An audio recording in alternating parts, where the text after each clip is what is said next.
ভারতের প্রধানমন্ত্রী নরেন্দ্র মোদীকে বাংলাদেশ সফরের আমন্ত্রণ জানিয়েছেন প্রধানমন্ত্রী শেখ হাসিনা। শপথ গ্রহণের পরপর প্রধানমন্ত্রী শেখ হাসিনার সাথে একান্ত বৈঠক করেন নরেন্দ্র মোদী। সেখানে দুই দেশের সম্পর্ককে নতুন উচ্চতায় উন্নীত করার অঙ্গীকার করেন দুই সরকার প্রধান। মাত্র একটি ফোন কলে দেশব্যাপী হোম ডেলিভারি দিচ্ছে ওমেরা এলপিজি। টানা তৃতীয়বারের মতো ভারতের প্রধানমন্ত্রী হিসাবে দায়িত্ব গ্রহণ করেছেন নরেন্দ্র মোদী। শপথ অনুষ্ঠানে বাংলাদেশের প্রধানমন্ত্রী শেখ হাসিনা ছাড়াও কয়েকটি দেশের সরকার ও রাষ্ট্রপ্রধান উপস্থিত ছিলেন।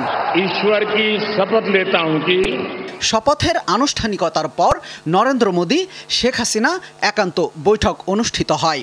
এ সময় তারা দুই দেশের বিদ্যমান সম্পর্ককে আরও এগিয়ে নেয়ার বিষয়ে কথা বলেন। বৈঠকের পর এ বিষয়ে ব্রিফ করেন পররাষ্ট্রমন্ত্রী ডক্টর হাসান মাহমুদ। আমাদের দুই দেশের সম্পর্ক নতুন উচ্চতা উন্নীত হয়েছে।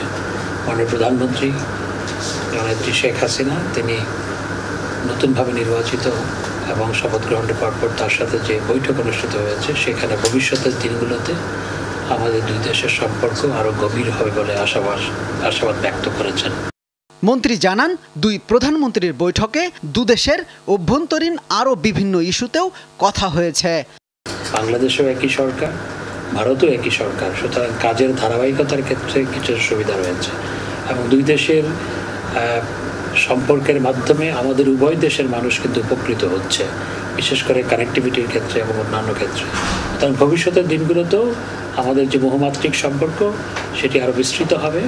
নরেন্দ্র মোদীর শপথ অনুষ্ঠানে যোগদান শেষে রাতেই দেশে ফেরার কথা রয়েছে প্রধানমন্ত্রী শেখ হাসিনার। শামীম রেজা, যমুনা নিউজ।